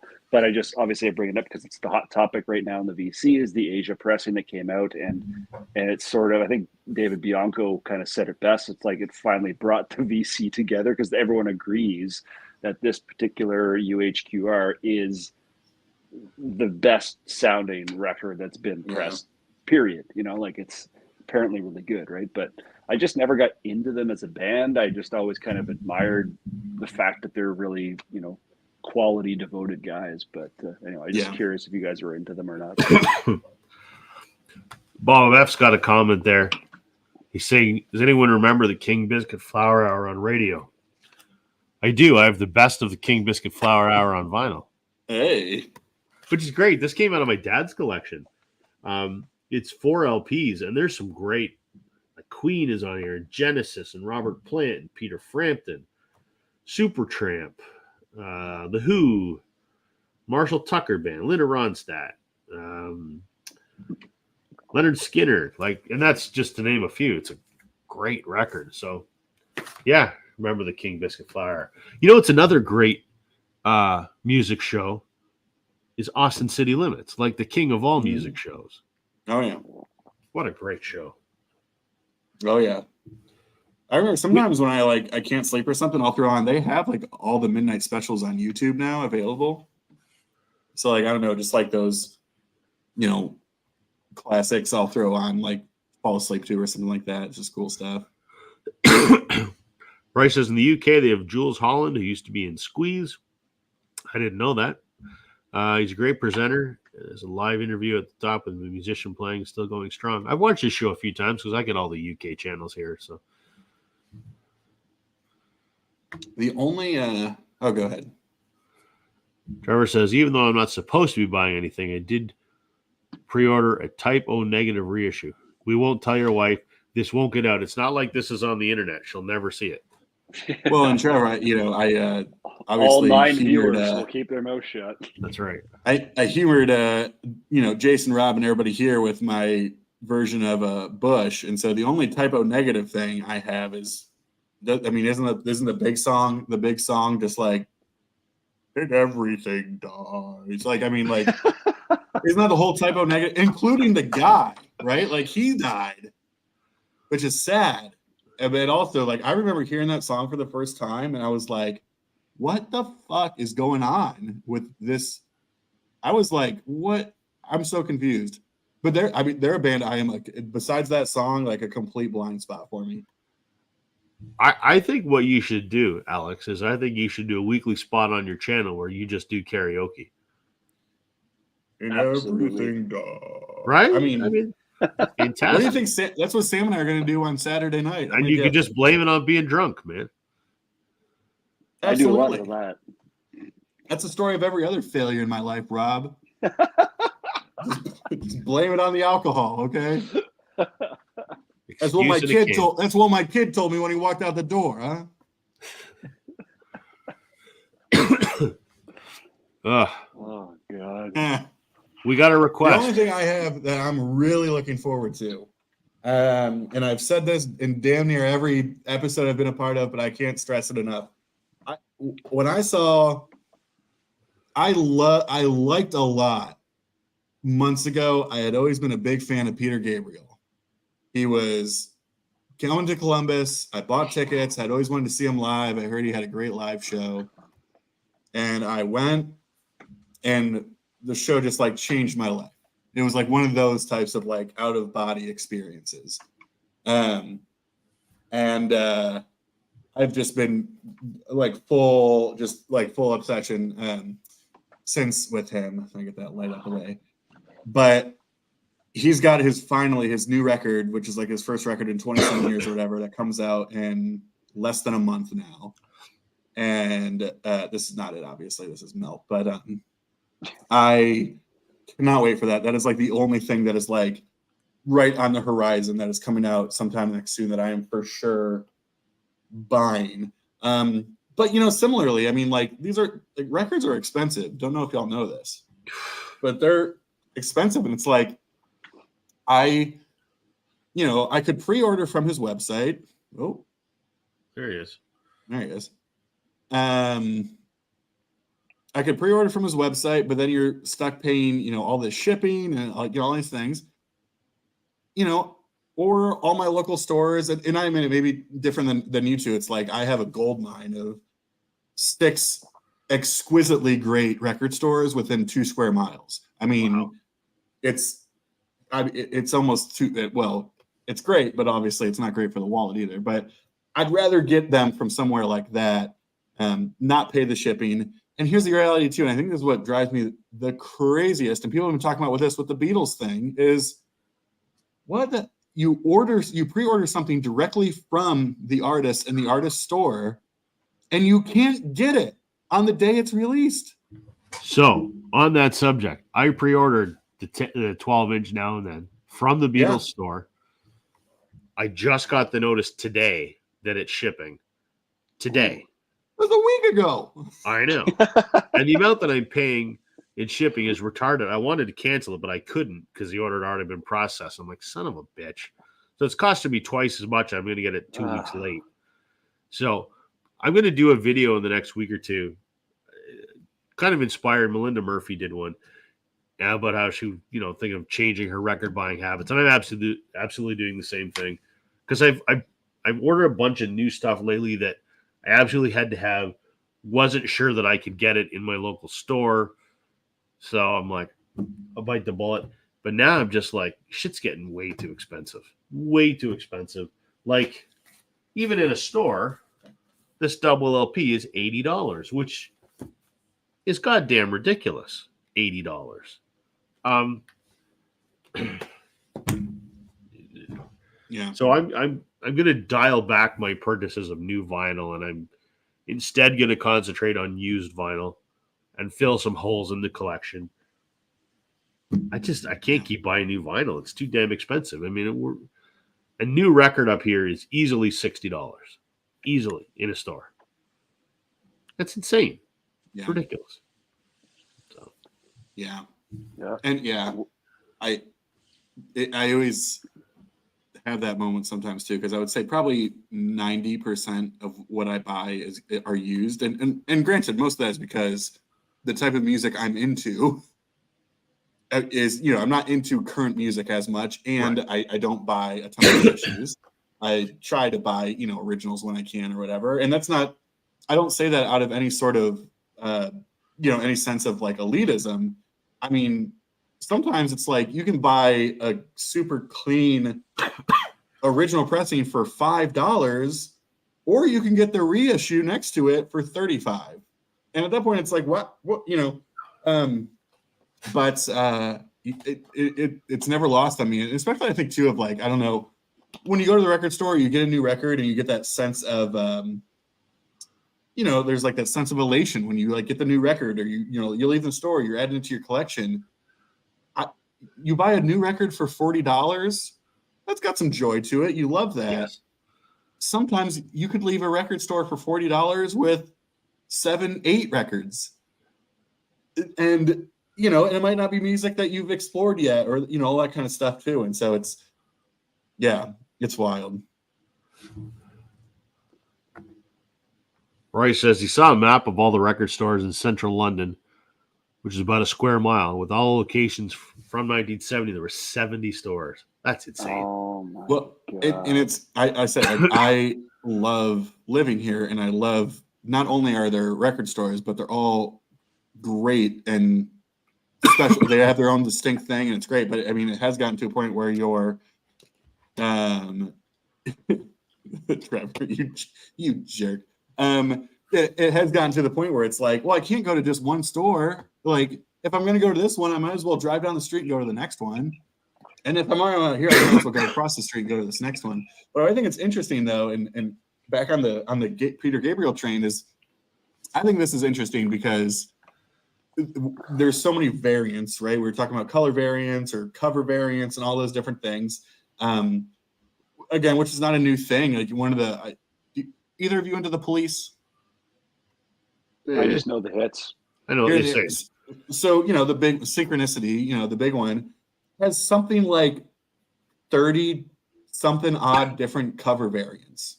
Wow. Right. That's right. Yeah. All the different shades are different for each. Yeah, or like, yeah, there are different levels and all that kind of stuff. And of course, like if you're a big Police fan and you want to collect all those, like, Yeah. great, obviously go for it. But the interesting thing about the upcoming Peter Gabriel record is that there's two versions, which sounds silly. So it's called like the dark mix and the light mix. But the two versions, it's the same record, except mastered and mixed by different people differently. And so they could be exactly the same. It could be a gimmicky thing. But I am kind of curious on the sort of side by side of that, of like, how would like two different mixers mix and master this differently? The same record of the same music of the same style. So. Okay. Here's a question, Alex and Rob. You'll know too, probably. What is the big deal? And I mean this with all respect and confidence in what the guy's done, but it feels like Steven Wilson remixes are considered like gold. What is it about Steven Wilson and his remixing ability that, like, why is this a thing? I have no idea. I mean, he is sort of. I would put him, although he's not like a mastering engineer from this. Like, you know, when people are buying jazz records, everybody wants the Kevin Gray cut. Yeah. It's like similarly when people are buying those reissues of King Crimson or Jethro Tull or XTC or Tears for Fears. Yeah, the Tull there's catalog this comes to mind. That yeah. he remixes them in the best way. I don't know. I've never heard a Steven Wilson cut. What I will say though is that historically, as a band member and as a solo artist, his records have always sounded outstanding. And so, you know, he brings that sort of element of like, oh, if it's a Steven Wilson product, and he's a producer too. Like if it's a Steven Wilson production, you know that it's always going to sound really great. But yeah, I've never listened to those mixes of, you know, those Jethro Tull records or anything like that. How do you think it feels to be the artist that like listen to Tull, right? So like Jethro Tull puts their albums out, Steven Wilson does the remix. Do you think the artist is complimented? Are they offended? Probably not. They're not that insecure, I guess. But like it's an interesting thing. Like here's your art piece that you're putting out to the world, and then this guy comes along and like takes the album and all that stuff, and then he redoes it, and everyone likes it better than the original. Is that? I think if it makes the money, I don't think they care. You could be right. Yeah. Well, and I wonder too, and I'm not by any means like a, you know, audiophile, or I don't do like A/B side by sides or anything, or shootouts, none of that. Like I don't have the equipment to support it either. That's the thing, is like $150 Steely Dan record. I'm like, I don't have the equipment to even know what the difference is between. Like, I'm like, what? But I think a lot of times, a lot of those records in those days were just simply not recorded incredibly well anyway. I mean, Aqualung is one of my favorite records of all time, and that was recorded historically just terribly. It's just not a great sounding record. But well, I think you hit on it there. I think, and I could be wrong, but I wonder if in the 70s, you know, if mixing and mastering was, I don't think it was given the attention that it's given now. I don't think that it was considered as vital of a step as it is now. I could be wrong. I think that the mastering was always like, there's always mastering engineers from the era, you know, like the George Piros cuts of Zeppelin and anything Piros cut and the Porkies and all that stuff are held in pretty high regard. And this is just, I'm just absorbing this from DC content, obviously, but like, I think the mastering engineers from that era, they stand out, right? Like there are good ones, but the mixing, I think, is probably different. And maybe that just comes down to, you know, over time, you kind of appreciate what the listener is looking for. They need more bass, or they need more of this. But anyway, I guess it's just an interesting point. I also think, to your point, what the listener is looking for, equipment has come light years in the last 20 years, right? 30 years. So what people were listening to, what people were listening on in 1979 or 1985, I don't know that the mix was as crucial as it is now. In 1985, I was listening to that Fisher Price record player. Yeah, That's me what I too, was man. listening- Yeah, I had those little Disney storybooks. You put the 45 on. Yes. And I know. the first one I had was actually Empire Strikes Back. Oh, And I would add this too, Jason, for Stephen specifically. And Trevor made a comment of that Steve from All the World's a Stage would have a lot to say, and Yeah. he So definitely would would. Glenn, because he's a big Stephen Wilson fan. And I'll own it too. I'm a huge Stephen Wilson fan. Like, I do not have there's so much appreciation and respect for him, and also I recognize that he has become sort of like the modern day prog sort of guy. And so I think there's also probably a little bit of an element of, oh my God, like the current prog genius mastermind is remixing all of these classic prog records. They're all going to sound amazing. Like, I'm sure that also has an element there. I think you're right. That's a good point. But also, I mean, like, sonically, his records have always been like, his records or his band's records have always sonically been incredible.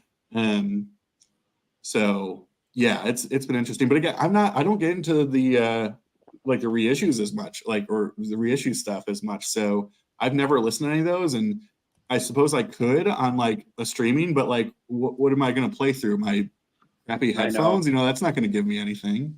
I know. Yeah, it's an interesting thing for sure.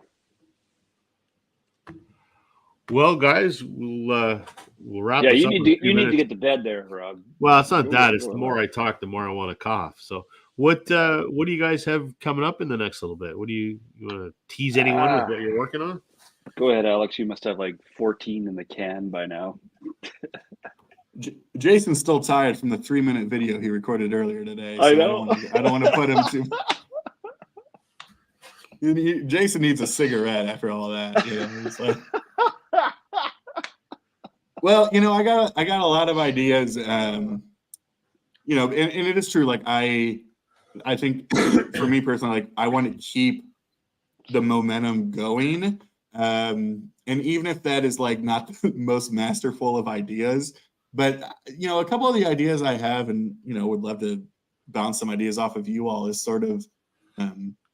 I do think that there are certain bands and artists that because of how amazing they are, I feel like we as a community talk about a lot.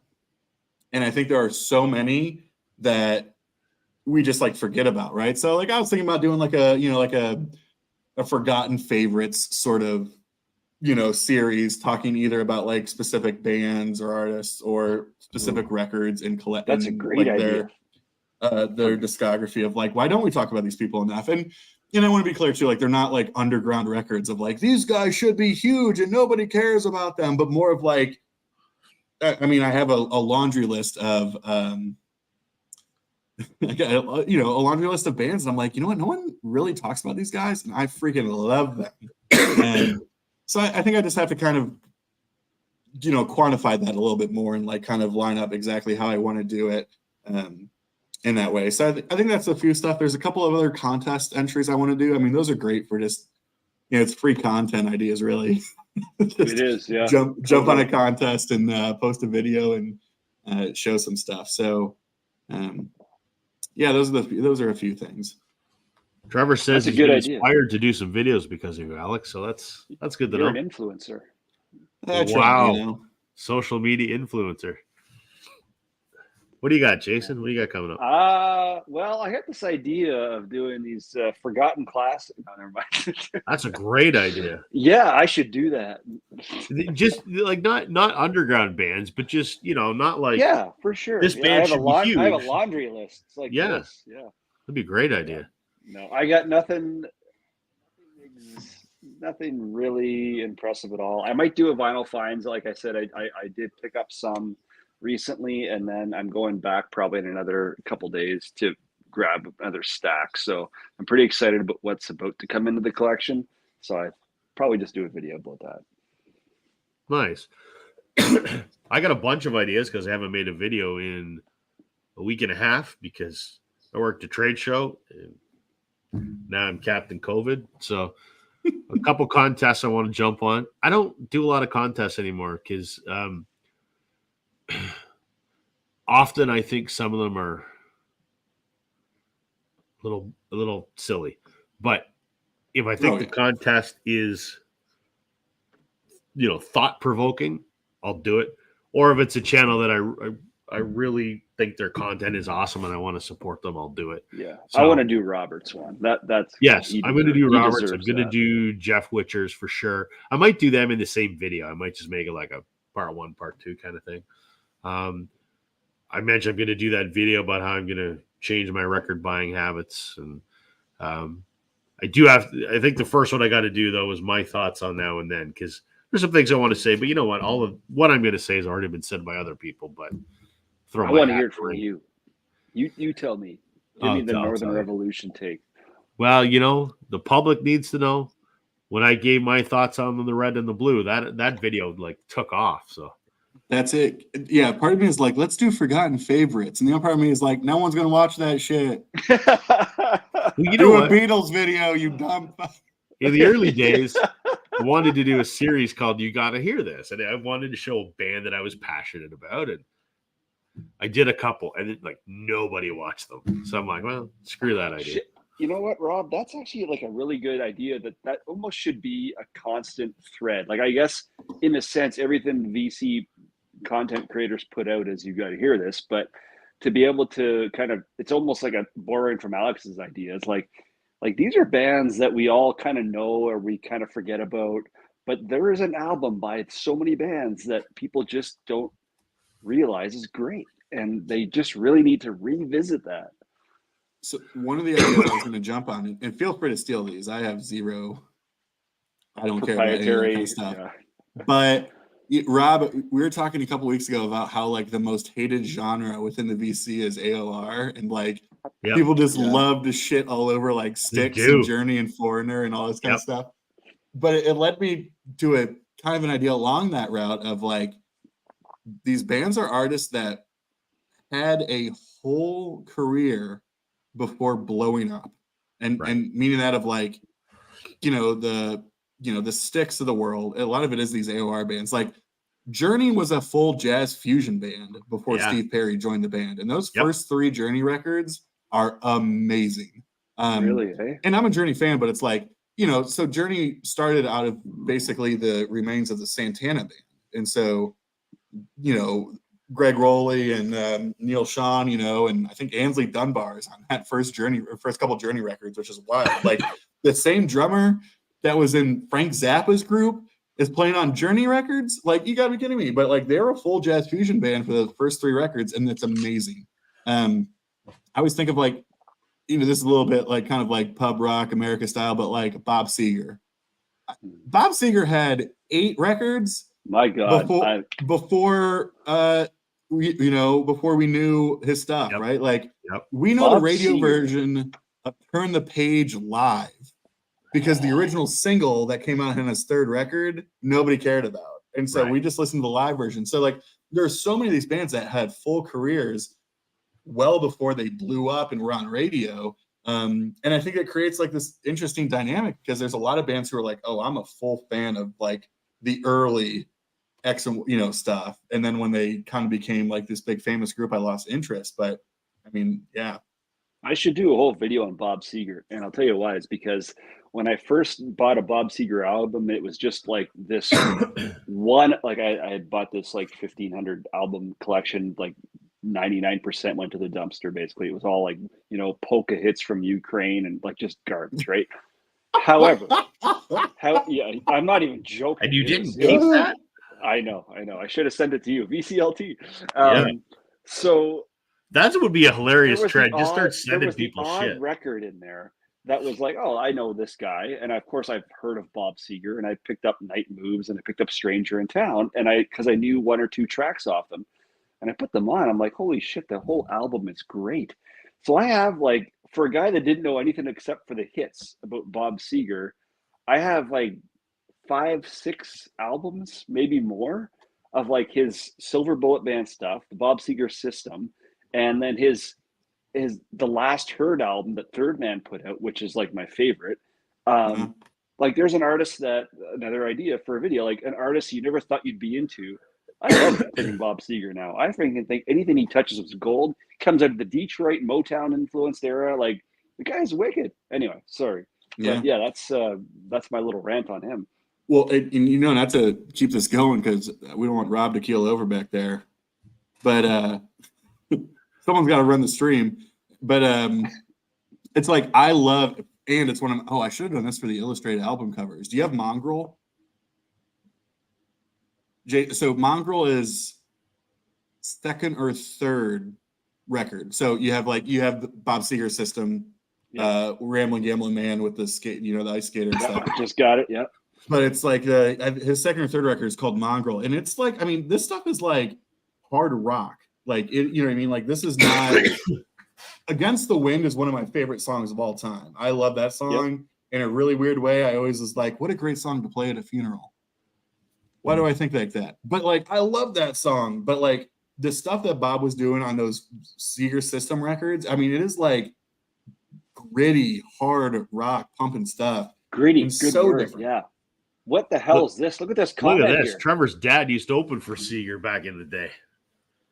Holy Wow. shit, Trevor. Yep. Wow. Yeah, the Wow. Last Heard stuff. When there was a video out there, Bob Seger and the Last Heard doing East Side Story on YouTube. Check it out. All 3 people watching this right now.